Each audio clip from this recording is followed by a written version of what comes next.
Albert Einstein எந்த அளவுக்கு ஒரு பெரிய ஜீனியஸ்னு சொல்லி உங்களுக்கு கண்டிப்பா தெரிஞ்சிருக்கும். ஆனா அவரோட கார் டிரைவர் எந்த அளவுக்கு ஒரு பெரிய ஜீனியஸ்னு உங்களுக்கு தெரியுமா? ஒரு நாள் ஆல்பர்ட் ஐன்ஸ்டீன் ஒரு பிசிக்ஸ் லெக்சர் கொடுக்கறதுக்காக ஒரு காலேஜுக்கு போயிட்டு வந்திருக்காரு. அப்ப அந்த காரை ஓட்டிட்டு இருந்த டிரைவரும் ஏற்கனவே இந்த லெக்சர் தான் நீங்க 30 வாட்டிக்கு மேல கொடுத்துருக்கீங்கல்ல, இதை கேட்டு எனக்கு மனப்படமே ஆகிடுச்சு. அது மட்டும் இல்லாம நான் பயங்கரமா ஆக்டிங்கும் பண்ணுவேன். அதனால இன்னைக்கு ஒரு நாள் நம்மளோட பொசிஷனை மாத்திக்கலாம், நான் ஐன்ஸ்டீனா போறேன், நீங்க கார் டிரைவர் மாதிரி வாங்க அப்படின்னு சொல்லி கேட்டிருக்காரு. ஐன்ஸ்டீன் வந்து கேட்கறதுக்கு ஃபன்னியா இருக்கேன்னு சொல்லி ஓகேன்னு சொல்லிடுறாரு. அந்த கார் டிரைவரும் ஐன்ஸ்டீன் மாதிரியே கேப் ட்ரெஸ் எல்லாம் போட்டு அந்த பிசிக்ஸ் லெக்சர் கொடுக்க ஆரம்பிக்கிறாரு. அங்க இருக்க எல்லா ப்ரொஃபசர் முன்னாடியும் ஒரு மிஸ்டேக் கூட வராம அந்த லெக்சரை வேற லெவல்ல கொடுக்குறாரு. அந்த கூட்டத்துல உட்கார்ந்து இருந்த உண்மையான ஐன்ஸ்டீனுக்கு இதை பார்க்கும்போது பயங்கர ஆச்சரியமா இருந்திருக்கு. அந்த லெக்சர்லாம் முடிஞ்சு எல்லாம் கிளம்பும்போது ஒரு ப்ரொஃபசர் எந்திரிச்சு ஐன்ஸ்டீனை பார்த்து, அதாவது ஐன்ஸ்டீன் மாதிரி இருக்க அந்த டிரைவரை பார்த்து ஒரு பயங்கர கஷ்டமான பிசிக்ஸ் கொஸ்டினை கேட்கிறாரு. ஆக்சுவலி இந்த ப்ரொஃபசர் ஐன்ஸ்டீனை இன்சல்ட் பண்ணும் அப்படிங்கிறதுக்காக தான் இவ்வளவு டஃபா ஒரு கொஸ்டினை கேட்டிருக்காரு. ஆனா அங்க ஐன்ஸ்டீன் மாதிரி நின்று இருந்த டிரைவரும் இதெல்லாம் ஒரு கொஸ்டினா, இதுக்கெல்லாம் நான் ஆன்சர் பண்ணணும்னு அவசியமே கிடையாது, இந்த மாதிரி சிம்பிளான கொஸ்டினுக்கெல்லாம் என்னோட டிரைவரே ஆன்சர் பண்ணுவாருன்னு சொல்லி உண்மையான ஐன்ஸ்டீன் ஆன்சர் பண்ண வச்சிருக்காரு.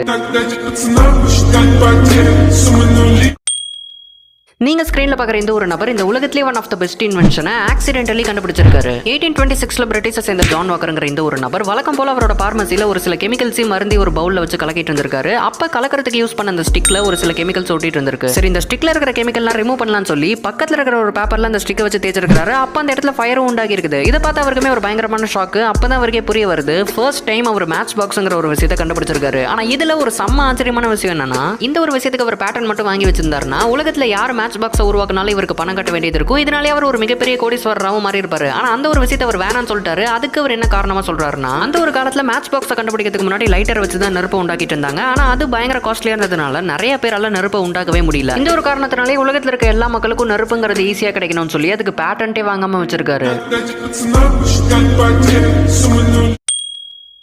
நீங்க ஸ்கிரீன்ல பாக்குற இந்த ஒரு நபர் தன்னோட வாழ்க்கையில பெண்களையே பார்க்காம 82 வருஷமா உயிர் வாழ்ந்திருக்காருன்னு சொன்னா உங்களால நம்ப முடியுதா? ஒருவேளை இவர் கண்ணு தெரியாதுன்னு நினைச்சீங்கன்னா அதெல்லாம் கிடையாது. அதான் இவரோட ஸ்டோரியை இன்னுமே இன்ட்ரெஸ்டிங்கா மாத்தது. 1856ல இவர் பிறந்தப்ப 4 மணி நேரத்துல இவங்க அம்மா இறந்து போயிருக்காங்க. அண்ட் அவங்கள தவிர இவருக்கு ஃபேமிலின்னு சொல்லிக்க வேற யாருமே கிடையாது. இதை பார்த்து அங்க வந்த துறவிகள்லாம் அவரை தத்தெடுத்து மவுண்ட் ஆட்டோஸ் அப்படிங்கிற இடத்துக்கு கூட்டு போயிருக்காங்க. அண்ட் அந்த ஒரு இடம் மாங்ஸ் மட்டுமே வாழ்ற ஒரு இடங்கிறதுனால 1000 வருஷத்துக்கு முன்னாடியே எந்த ஒரு பெண்களோ இல்ல அனிமல்ஸோ அந்த இடத்துக்கு வரக்கூடாதுன்னு சொல்லி ஒரு ஸ்ட்ரிக்டான ரூல்ஸ் போட்டு வச்சிருக்காங்க. இதுக்கான காரணம் என்னன்னா, அந்த இடத்துல வாழ்ற மாங்ஸ் எல்லாம் பெண்களை பார்த்து அவங்க லைஃப்ல இருந்து டிஸ்ட்ராக்ட் ஆகி போயிடக்கூடாது அப்படிங்கிறதுனால இப்படி ஒரு ரூல் போட்டு வச்சிருக்காங்க. அண்ட் இன்னைக்கு வரைக்குமே அந்த இடத்தை சுத்தி 500 மீட்டருக்கு எந்த பெண்களுக்குமே அனுமதி கிடையாது. இப்படிப்பட்ட இடத்துல இவர் வாழ்க்கை ஃபுல்லா உயிர் வாழ்ந்து 82 வயசுல இறந்தும் போறாரு. அண்ட் அங்க வாழ்ந்துட்டு இருக்க மாங்க்ஸ்லாம் என்ன சொல்றாங்க அப்படின்னா, இவர் தன்னோட லைஃப்ல எந்த ஒரு பொண்ணையுமே போட்டோலயோ இல்ல டிராயிங்லயோ கூட பார்த்தது கிடையாது. இன்ஃபேக்ட் இந்த உலகத்துல பெண்கள்ங்கிறவங்க வாழ்றாங்கிறதே தெரியாம தான் அவர் வாழ்ந்திருக்காரு.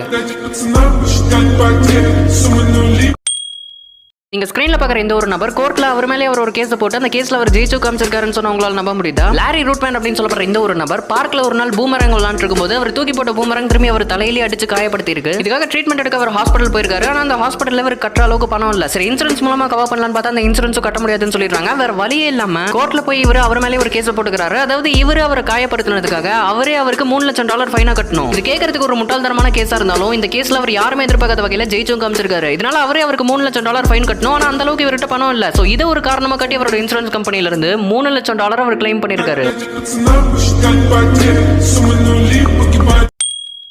இன்னைக்கு நம்ம வீடியோல மூவிஸே மிஞ்சுற அளவுக்கு நடந்த ஒரு வேற லெவல் ரியல் லைஃப் இன்சிடென்ட் பத்தி தான் பார்க்க போறோம். செப்டம்பர் 30, 1956 அப்போ தாமஸ் பிட்ஸ் அப்படின்னு சொல்லப்படுற இந்த ஒரு நபர் அவரோட ஃப்ரெண்டோட மேன்ஹாட்டன்ல இருக்கிற ஒரு பார்ல இருந்திருக்காரு. அப்ப அவரோட ஃப்ரெண்ட் இவரை பார்த்து, நீ மட்டும் இந்த பாருக்கு வெளியில ஒரு பிளேனை கொண்டு வந்து நிறுத்தி காமிச்சினா உனக்கு ஃப்ரீயா வைன் வாங்கி தரேன்னு சொல்லி ஒரு வித்தியாசமான பெட் கட்டியிருக்காரு. இதை கேட்டு என்ன சொல்றேன்னு தெரியாம இவர் கன்ஃபியூஸ் ஆகி உட்கார்ந்திருக்கும் போது அவர் ஃப்ரெண்டு இவரை பார்த்து நக்கலா சிரிக்க ஆரம்பிச்சிருக்காரு. இதுல கடுப்பான இவரும் அந்த பாருக்கு வெளியில ஒரு கார் ஆட்டையை போட்டு ஒரு ஏர்போர்ட்டுக்கு போய் நிஜமாலுமே அங்கிருந்து ஒரு பிளேன் ஆட்டையை போட்டு கரெக்டா 3 மணிக்கு அந்த பாருக்கு வெளியில வந்து நிறுத்திருக்காரு. இதை பார்த்து சாக்கான அவரோட ஃப்ரெண்டும் இதை கண்டிப்பா நீ பண்ணிருக்க மாட்டேன், இது ஒரு கோஇன்சிடென்ஸா தான் இருக்கும்னு சொல்லி மலுப்ப ஆரம்பிச்சிருக்காரு. இதுல கடுப்பான டாமியும் கரெக்டா 2 வருஷம் கழிச்சு வேற ஒரு ஏர்போர்ட்ல இருந்து அதே பிளேனை திருடி அதே இடத்துல கொண்டு வந்து நிறுத்திருக்காரு.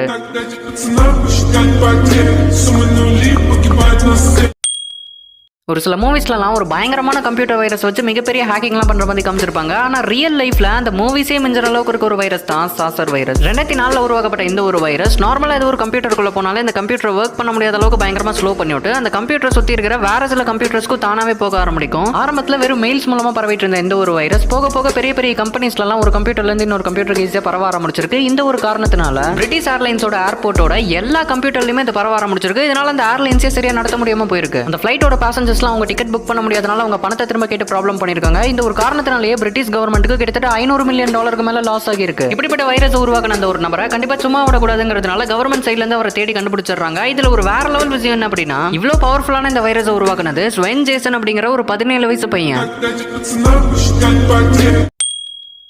பொதுவாக ட்வின்ஸ்னாலே எல்லாரும் ஒரே மாதிரி தான் யோசிப்பாங்கன்னு சொல்லி எல்லாருக்கும் தெரிஞ்சிருக்கும். ஆனா இப்ப நான் சொல்ல போற ஒரு இன்சிடென்ட் பத்தி கேட்டீங்கன்னா கண்டிப்பா பயங்கர ஷாக்காவீங்க. 1940 Jim Lewis and Jim Springer அப்படின்னு சொல்லி 2 ட்வின்ஸ் பிறக்குறாங்க. ஆனா ஏதோ ஒரு காரணத்தினால இவங்க 2 பேரும் வளர்க்க முடியாதுன்னு சொல்லி முடிவு பண்ணி 2 பேருமே வேற வேற ஃபேமிலிக்கு தத்து கொடுக்குறாங்க. 2 பேருக்குமே ஒருத்தர் தெரியாம தான் வளர ஆரம்பிக்கிறாங்க. இப்படியே 37 வருஷம் கடந்து போக ஃபைனலி 2 பேரும் அவங்க லைஃப்ல மீட் பண்ணிக்கிறாங்க. அப்போ அவங்க 2 பேரோட லைஃபை கம்பேர் பண்ணி பார்க்கும்போது எல்லா சயின்டிஸ்டுக்குமே தூக்கி வாரி போட்டுருச்சு. ஏன்னா அவங்க 2 பேருமே சின்ன வயசுல ஒரு டாக வளர்த்திருக்காங்க. அந்த 2 டாகுமே பார்க்க ஒரே மாதிரி இருந்திருக்கு. அது மட்டும் இல்லாம அந்த 2 டாகுக்குமே அவங்க டாய்ங்கிற ஒரு பேர் தான் வச்சிருக்காங்க. 2 பேருமே பார்க்கிறதுக்கு அச்சசல் ஒரே மாதிரி கார் தான் யூஸ் பண்ணிருக்காங்க. 2 பேரும் ஒரே மாதிரி வேலையில தான் இருந்திருக்காங்க. 2 பேருக்குமே அவங்க வைஃபோட பேரு லிண்டா தான். அதாவது வேற வேற பொண்ணுங்க, பட் ஆனா ஒரே மாதிரி பேரு. அது மட்டும் இல்லாம அவங்க 2 பேரோட பசங்களுக்குமே ஜேம்ஸ் ஆலன்ங்கிற பேரு தான் வச்சிருக்காங்க. இது எல்லாத்துக்கும் மேல அவங்க 2 பேருக்குமே ஃபர்ஸ்ட் மேரேஜ் டிவோர்ஸ் ஆகி செகண்ட் மேரேஜ் பண்ணிருக்காங்க. அவங்க 2 பேரோட செகண்ட் வைஃபோட பேருமே பெட்டி.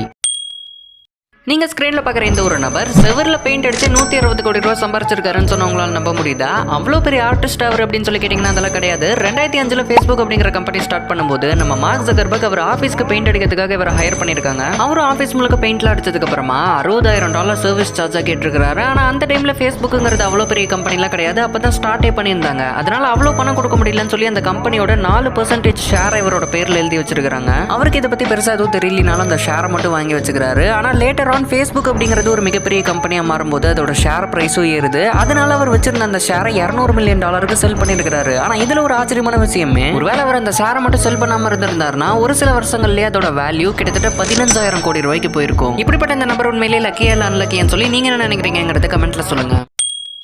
என்னைக்காச்சும் ஒரு நாள் நீங்க டிவி பார்த்துட்டு இருக்கும்போது நீங்க பாக்குற சேனல் உங்களுக்கு பிடிக்கலன்னா நீங்க என்ன பண்ணுவீங்க? ஒன்னு சேனலை மாத்துவீங்க, இல்ல டிவியை உடைச்சிருவீங்க. ஆனா நான் சொல்ல போற இந்த ஒரு நபர் என்ன பண்ணாருன்னு சொல்லி கேட்டீங்கன்னா கண்டிப்பா ஆச்சரியப்படுவீங்க. 1986 HBO அப்படிங்கிற ஒரு மிகப்பெரிய சேனல்ல ஒரு டிவி ப்ரோக்ராம் போயிட்டு இருக்கும்போது திடீர்னு அவங்க சேனலோட சேட்டலைட்ஸ் எல்லாம் ஜாம் ஆகுது. என்னாச்சுன்னு சொல்லி செக் பண்ணி பார்க்கும்போது அவங்க மொத்த சேனலுமே யாரோ ஒரு நபர் ஹேக் பண்ணிருக்காங்க. ஹேக் பண்ண கையோட எல்லாரோட டிவிலையும் ஒரு மெசேஜ் டிஸ்ப்ளே பண்றாரு. அந்த மெசேஜ்ல என்ன போட்டிருக்கு அப்படின்னா, HBO சேனலுக்கு ஒரு வணக்கத்தை போட்டு அவரோட பேரு கேப்டன் மிட் நைட்னு சொல்லியிருக்காரு. அது மட்டும் இல்லாம அவர் இன்னும் 2 சேனலை ஹேக் பண்ண போறதா சொல்லி அந்த சேனலோட பேரை போட்டு ஜாக்கிரதையா இருந்துக்கோங்கன்னு வார்னிங் கொடுத்திருக்காரு. லேட்டரா இந்த ஒரு நபரை போலீஸும் பிடிச்சிடுறாங்க. அவரை பிடிச்சதுக்கு அப்புறம் தான் தெரிய வருது அவர் ஒரு சாதாரணமான எலக்ட்ரிக்கல் இன்ஜினியர் தான் சொல்லி. அப்புறம் இதுக்கு இவ்வளவு பெரிய சேனலை ஹேக் பண்ணீங்கன்னு சொல்லி கேட்கும்போது அதுக்கு அவர் என்ன சொல்லியிருக்காரு அப்படின்னா, HBO சேனல்ல சோர்ஸ்லாம் அப்படி ஒன்றும் பெருசா நல்லா இல்ல, ஆனா அந்த சேனலுக்கே மாசம் 1000 ரூபாய்க்கு மேல கட்ட சொல்றாங்க, அவ்வளவு பணம்லாம் என்னால கட்ட முடியாதுன்னு சொல்லி அந்த சேனலையே ஹேக் பண்ணிட்டேன்னு சொல்லியிருக்காரு.